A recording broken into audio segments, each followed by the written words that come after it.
Hello guys, what's up? Welcome to another episode of our Sneaker Talk.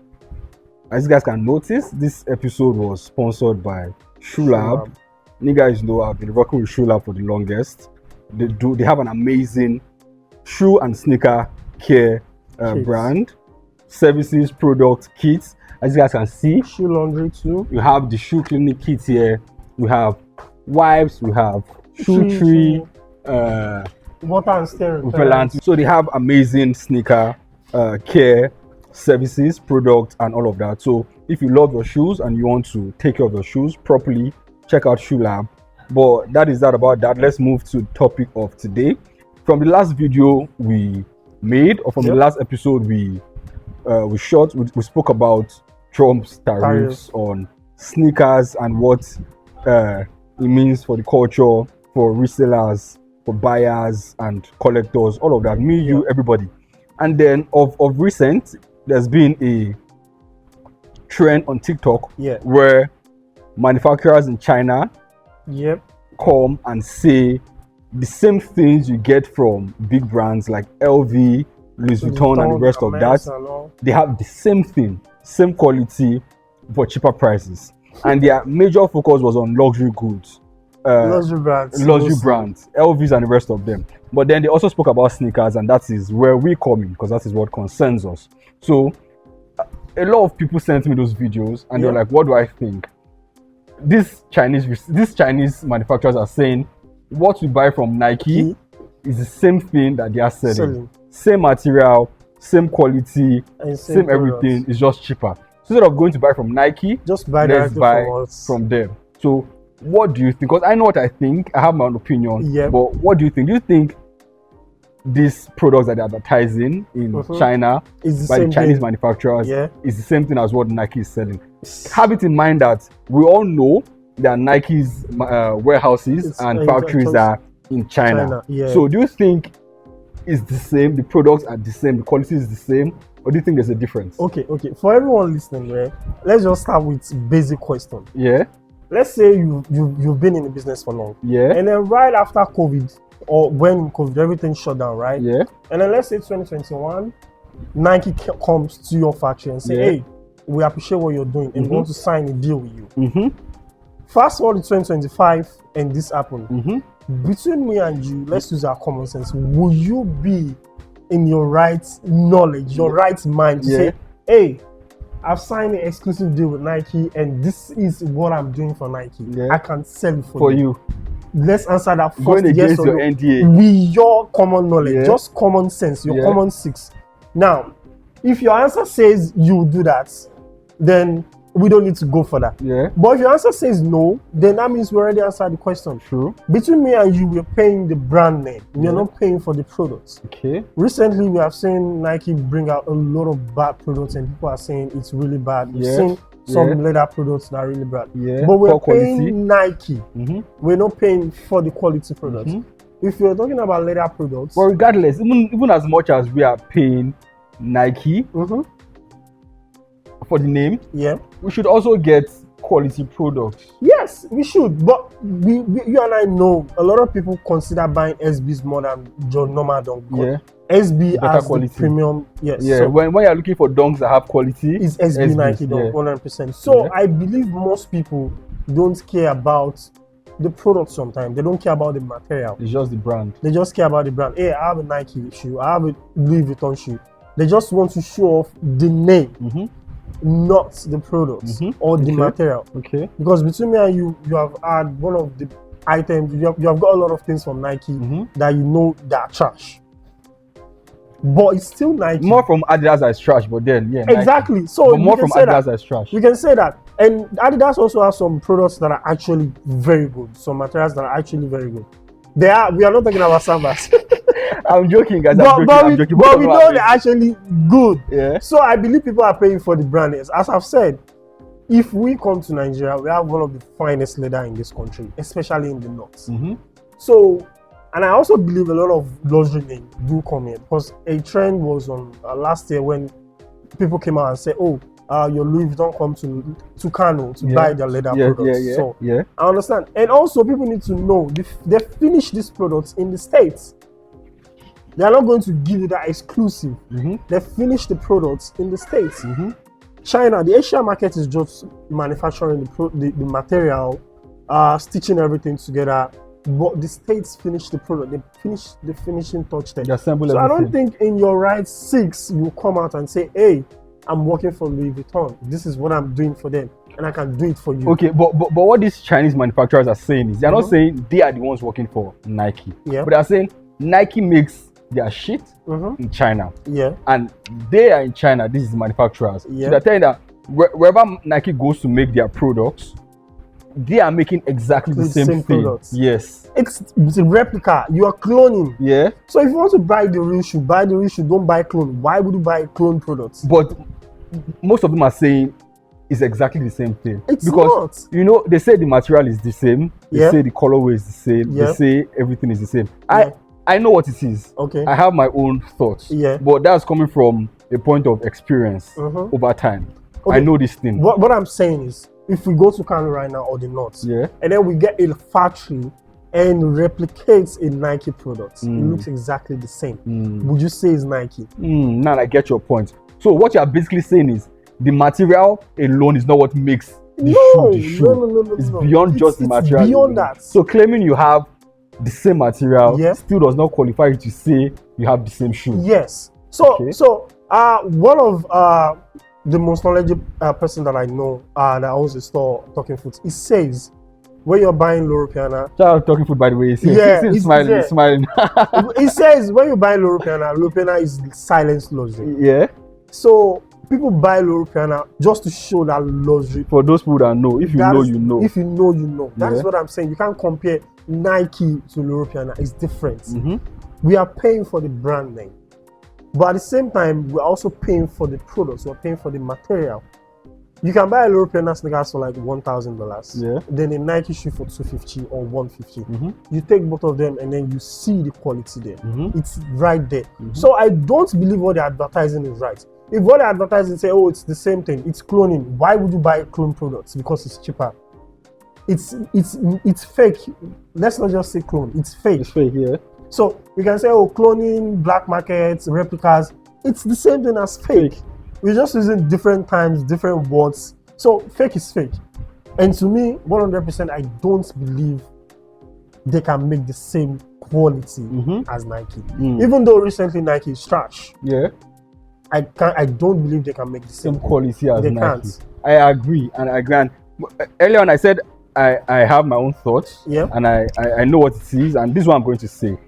Like, we all know what replica shoes are like. If you've been in sneaker culture for like a bit, you know what replica shoes are. You go to Lagos Island, that's Mandela's market. You see shoes. You can't compare the shoes you buy from there. For example, you can't compare a pair of Jordan 4s you buy from there with a pair of Jordan 4s you buy directly from Nike. It's not the same. And all of you guys think it's the same. I'm trying to be respectful here. Broke. No, you can say it. You guys are just broke, and you're coming from a mindset of I don't have this money, so you're looking for excuses to cover your broke. It doesn't make sense. But honestly, the truth is, it is not the same. Fuck what those guys are saying. You can buy cheaper sneakers, by the way. You can buy more cheaper products. Fuck what those guys are saying on TikTok. It is not the same. I don't know about Louis Vuittons. I don't know about hair. I don't know about bag. I know about sneakers because I wear them a lot, and I've worn both replica ones and the original ones. I can tell you for a fact that I'm not the type of person that would just want to be chasing brand because it's Nike. Nah. If there's no quality, I don't care what the brand is. I'm not going for it because I'm not that rich to be spending money on things I'll not derive full utility from.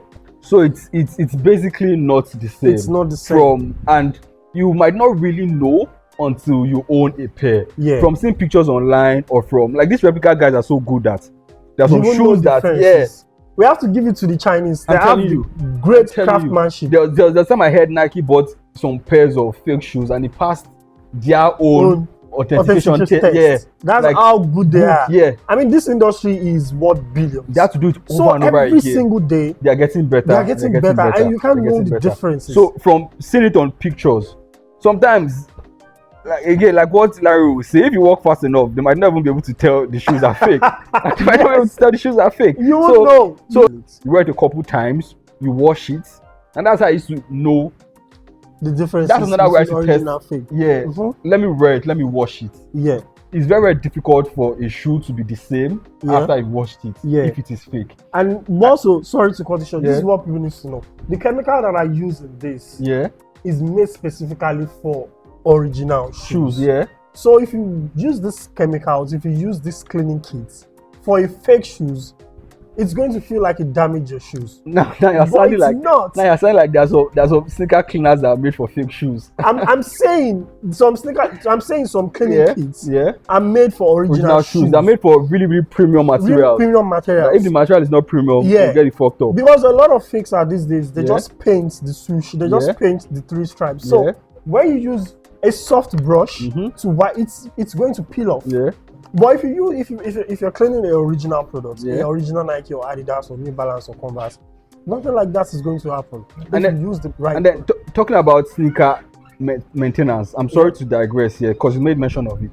I said I was going to touch on this. A lot of people, not a lot of people, like a few people have made complaints about their shoes having issues when they bring it here and stuff like that. And most times I always ask them, are your shoes legit? Yes. Because like if your shoes are not legit, most times they would It will get fucked up if it's especially when legit. it's very, very dirty and you want them to clean it thoroughly. By the time they handle it, if it's not legit, materials might fade, it will fade. leather might break and all of that. Yeah, and I'm being honest here, I bought a couple of shoes to Shoelab that are really, really dirty, including these blazers that I'm putting on. And then they wash it so clean. And it looks exactly the same way that I bought it. And it will look that way because it's 100% original. There was this shoe I brought here. It's my Adidas Campus, the Bad Bunny collab. Everybody knows I love these shoes. I wore them so much that they started to fade. And it was painful because I could not do nothing again. And I brought them to Shoelab. And then they restored it. Returned it new. Like I don't know where they got that particular color. That's their own secret. Like it was exactly the same olive green color. It blew my mind. So where they got that particular color, I don't know. So I'm basically saying they're really, really amazing.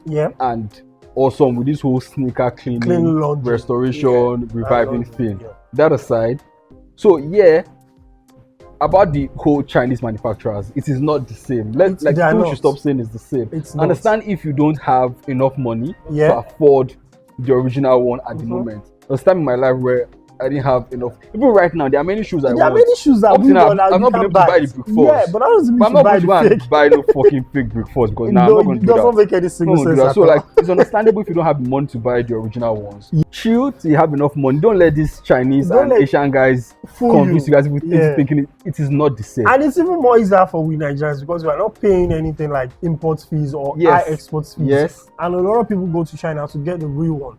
And guys, we are not downplaying China craftsmanship. They are the best. Like the real ones are also made in China. So we are not saying like everybody knows these Chinese guys are the best when it comes to things like this. But don't fall for that TikTok. But there's a difference, guys. There's the fake one, there's the original one. No. Be careful what you buy. Don't make stupid excuses for yourself.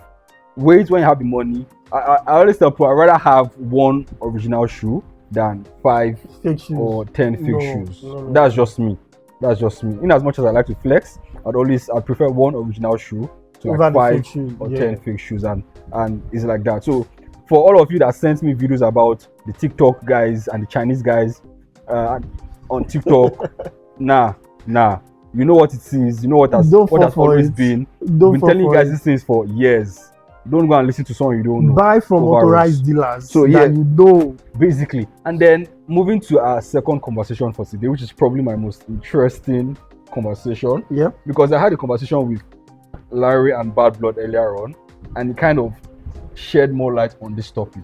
So we are talking about the Nike Vault. So there was a conversation on Instagram the other day asking by Sneaker Dan. Asking if Nike should close their vaults. Or open the vaults. Basically means they should stop retroing shoes. Or should they continue retroing shoes? And he was of the opinion that retroing shoes reduces the value of the shoes of these grails. Meaning, if there's a shoe you bought like 10 years ago or 20 years ago and it's in high demand because of how scarce it is, probably goes for $2,000 or more, yeah, and they decide to release it now, it drops the value. Because nobody's going to buy your shoe for $2,000 when you can just buy the retroed one for 200 or 250. So it reduces the value. So the guys of the opinion that they should stop retroing shoes, and even if they are going to retro shoes, it should be selective, or you should make it very, very different. Yeah. Now, talking about what I said about Larry and Bad Blood. Earlier on, we were having a conversation, and they said the death of Virgil Abloh kind of affected or shifted the culture when it comes to reselling and hype. Yeah, it does. And me, I personally, I didn't agree with them. I think this whole Nike Vault issue is what has affected reselling. Okay. Meaning, most of these shoes that used to go for crazy money that has now been watered down, like the Wu-Tang Dunks, is because they retroed it. I don't like when they do it that way. It's not because Virgil died. It's because they release it again. Yeah. Like, so if they don't release it again, the price is not going to go down. No. But the fact that they keep on retroing it means prices will go down. Always go down. And then new sneakerheads or upcoming sneakerheads are in their defense. They say this is making them have the same experience that OGs had. Which I agree on that one. But then the experience is not going to be that sweet if it's just applicable to everybody. Okay. For example, yeah, everybody currently idolizes or glorifies traveling abroad. Yeah. Traveling abroad is not going to be that much, will not have that much glory if everybody could travel abroad. Yeah. Like when you go from the mainland to the island, yeah, if you could do that, people want to hear stories. Yeah, so now it holds more weight and holds more water when we hear the stories. Yeah. But once we go and see it ourselves and tell us the stories, I've seen it. I'm not interested in your story. Okay. So if an OG is telling you about when we usually wear Wu-Tang Dunks. Yes, you'll be but now I have him and I don't hear what you want to say. And like the whole culture is built on those stories. Yes. Those experiences. Yes. So in my opinion, I think they should close the vault. And even if they are going to release shoes, they should always make it quite different. And like what Vigil does. Okay. If Vigil is to retro a dunk, or for example, the off-white Jordan 1s, totally different. It was totally different, and he did it so totally different. Like even if you give it to a newborn baby, the baby will know that this shoe is different from the previous one. Unlike what Nike does normally, that when they want to retro something, they just probably change the materials. Or they change the sole from white to yellow. To yellow, and they serious age. But the question is, do we have designer as creative as Virgil Abloh? Yes. Are they ready to work with brands like Nike? No. That is one of the issues these days. Because a lot of creators want to do their things alone. Yeah. A lot of other creators have this CV. You can look at Virgil Abloh's CV from working with Kanye West, owning Prius. Is it Prius or Previous? Then move to Off-White. Then move to Louis Vuitton. LV, yeah. Then Louis Vuitton to Nike. Then we look at other designers like Sean Witherspoon from Adidas to Nike. From Nike to Adidas.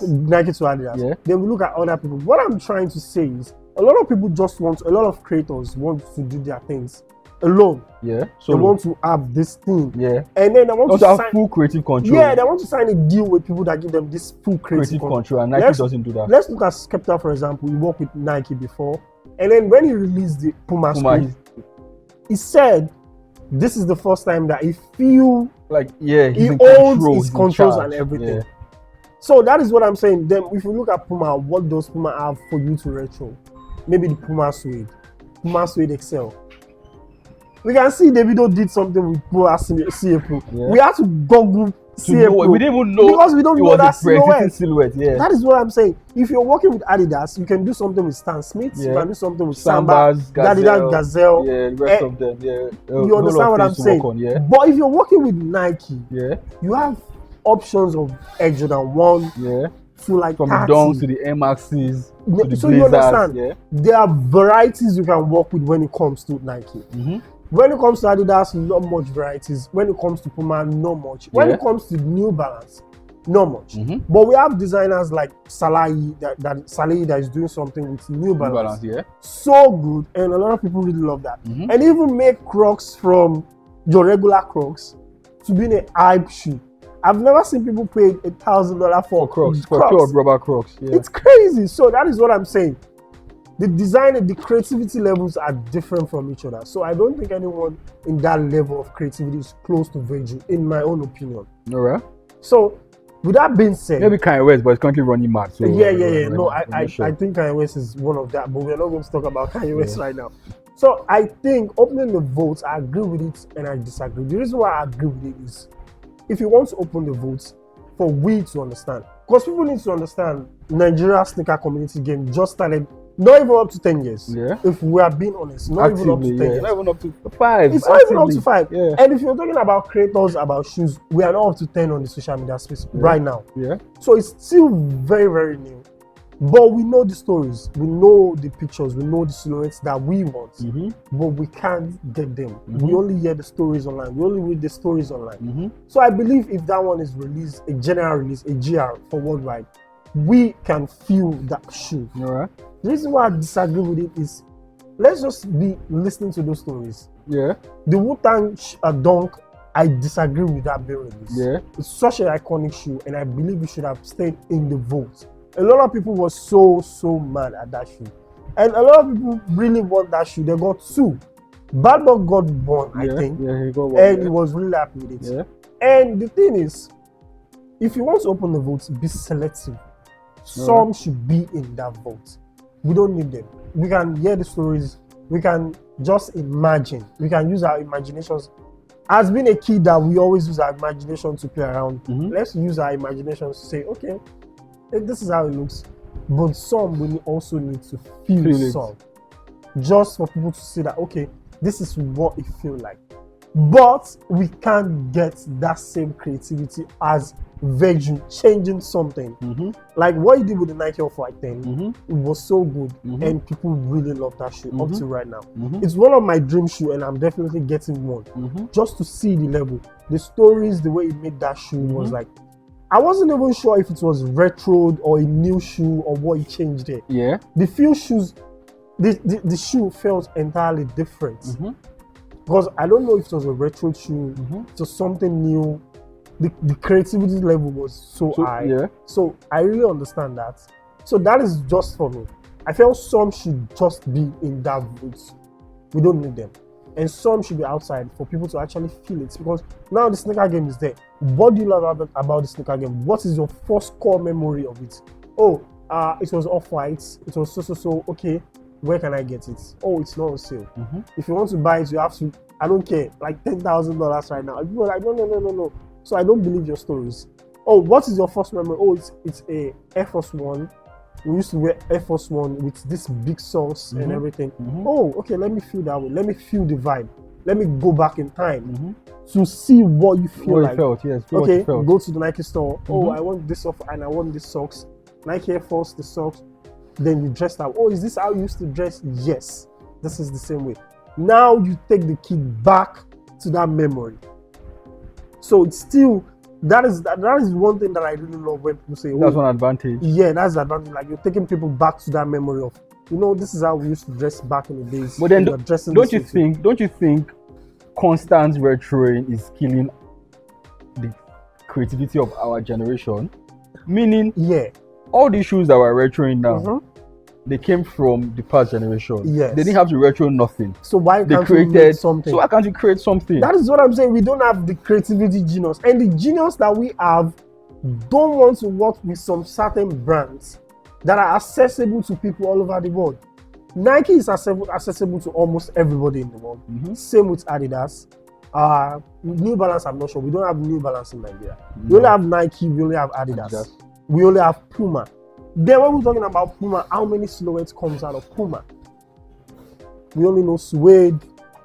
Maybe CA Pro now that we know CA Pro. And I also think these brands are too scared of trying new things. They are leveraging too much on their past glories. Yes. Nike does not want to let go of the Air Force Ones and the Dunks. The Air Force Ones have one of the craziest color waves. They have up to 1,000 and I'm not saying they should let go of it because like it's a classic. Nobody lets go of the classic. New. Yeah. But yeah, create and push something new. Yeah. Just forcing the same thing on us over and over. And then when we get tired of it, you then retro something that you gave our fathers. And then you just push it out and then make it a hype.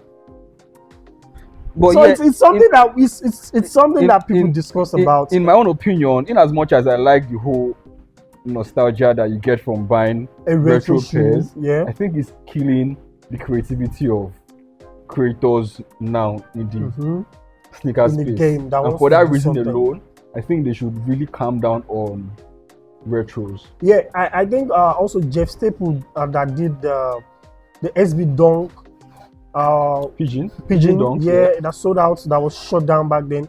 He just opened a new store and he's doing something different. I think we can see something different from people like that. But still, I felt the creators that are signed under some certain brands are not given that full creative control of it. Because with Puma, we saw something with Puma and Skepta, we saw Puma, Scope, and something that I really like. And a lot of people are even saying it's Icon shoe. I'm like, you can't Icon then. We're like, no, we can Icon then. So that is something different. And Skepta was really thankful because he had the full control. He did what he And by the way, he told me the quality of that shoes was bad. I think that was the first one they released. So like subsequent ones, the second and the third one, it got improved, and I agree with them. And I don't agree. I agree because people are saying it's one of the best material now.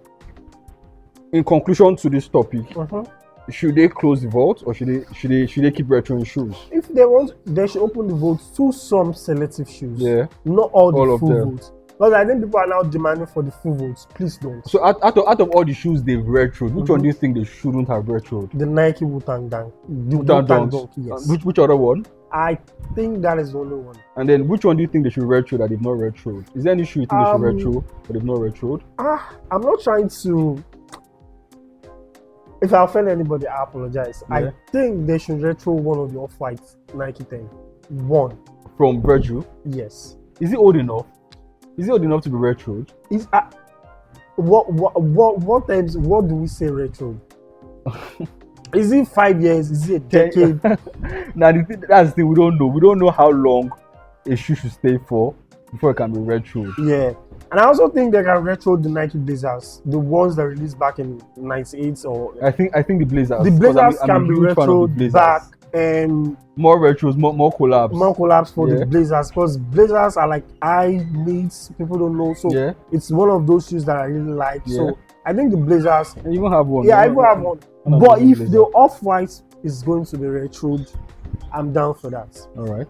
Just to give more kudos and that legacy to Virgil. Yes. All right. And don't you think them retroing it to water down those shoes? It's soon. That was why I said one, not the old. Just 10. one. Yeah, because it's a Nike Off-White 10, so it was 10 shoes. So might be just one of the 10. It's fine. Not all the 10, obviously. All right. And I think one is going to be released very soon this year. So I don't know the one. They said the color is Euro. So hopefully that one has been in the projects with the Nike and Off-White even before Virgil died. So they are going to release that one this year, hopefully, because it's not 100% confirmed yet. So yes, I think so. All right. And then to the final segment of this episode, I'll ask you a couple questions and then quick answer, then we'll wrap this up. Yeah. So first question, when you're cleaning your shoes, lace on or lace off? Lace is going to be off when you're cleaning your shoes. Some people have issues taking off their lace. Then you're not cleaning your shoes. The lace is part of the shoes. You're cleaning with the shoes. Except you have a laceless shoes. Okay. But the question is lace on, lace off. You have to remove your lace, soak them with the cleaning agents you're using, with the cleaning products you're using, and then you clean the shoes because you need to clean the tongue. The tongue is also the part of your shoe. Yeah, tongue, so you need to clean your tongue, the sole, the insole, and then dry everything up. Everything has to be dried up. Then you put your lace back on. If you're cleaning with your lace on, you are not cleaning your shoes. You're not. So lace off, clean your shoe. Yes. All right. And then next question, what is your favorite sneakers to clean? I don't like cleaning shoes, to be honest with you. So like out of all your shoes, out of all the shoes you clean, all the shoes you possibly clean, which one do you enjoy cleaning the most? Probably which one stresses you less when you're cleaning it? I think I love cleaning Air Jordan 1 most, because Air Jordan 1 is very easy. Any particular Air Jordan 1? Not really. Not the one without the suede. The leather ones are okay, because I have some that are suede. And suede are very hard to clean, to be honest with you, because you need a different cleaning agent and you need to be very careful with them. But when I'm cleaning the Off-White, the Air Jordan 1, maybe lost and found, it's very, very much easier for me to clean. I have 2 lays. I might clean one, I might leave one on. It's very easy for me. Just dab it to normal brush, then clean it off. Just for me. It's very easy for me to clean. The hard one would be the suede. I don't like cleaning suede. Yeah, I think the hardest for me to clean would be sneakers that have canvas material. Nah, those ones are more easier for me to clean. You need to wash it. You need to wash it, and sometimes if you wash it and you don't rinse it properly, you start seeing like water marks on it, water lines on it. But with suede, you can just either brush it or spray it if you have I feel that particular color. Too much hard work for me. I mean, I like it. Enjoy. Suede doesn't work for me that much. Enjoy. And then to our next question. After how many wears do you wash your shoe? 2 wears. 2 wears? If it's white, it's the same day. 1 wear? Yeah. But because white, you need to clean them ASAP. What if it's colored? If it's colored, it's the second wear. Okay. But the second wear, I have to use wipes before I wear it the second time. Alright. Then I'll wash it properly. Okay. For the second wear. Time before you now wear it again. Yeah. Proper. Makes sense. And then final question: which do you prefer, cleaning your shoes yourself or giving it to a sneaker cleaning service like Shoelab? Okay, so most especially my white sneakers, I prefer them to drop them off because I'm always careless with whites. The rest of the colors I'm okay with them. So most times I'll drop my white shoes off to clean for laundry, but the rest I'll do it myself. But if I'm really busy and I want those shoes to be really clean, I'll drop them off. But 90% of the time I love cleaning my shoes myself. So if there's any damage or anything, I know that is my mistake on me. But most times I just like cleaning shoes myself. The rest of 10% just drop them off. Like, okay, I think these shoes, I don't want to stress myself on them. Then I'll just pay them off, pick it off, clean it. Fine. So that's it. Makes sense. I think me personally, I love cleaning my shoes myself. It's like therapy to me. Like, I don't know, clears my mind, puts me in a good mood. Just gives me time to bond with my shoes. And then you see what you are cleaning. But then when the shoe is really dirty, or when I'm like busy or lazy, you just take it out and I bring it here. It's the best. And if it's a shoe that's really important to me, for example, I just got the SB4s. If I'm to clean it, I'll bring it here. I'll not clean it myself. No, you don't want to damage that shoe. I'll bring it myself. Things like that. But besides that, every other thing, I think I'll handle it myself. But you guys should let us know. Do you rather clean your shoes yourself, or do you bring it to a sneaker cleaning service like Shoelab? Come to the end of this video, end of this episode. We'll see you guys in the next episode. Let us know what you want us to talk about in the comment section. We'll check it out and we'll consider it. But until the next episode. And before I forget, fuck those China guys, man. You guys don't consider it. It does not make any sense. But we'll see you guys in the next episode. I'm Titan. I'm Blue Admin now. Until next time. Peace. He said fuck those China guys.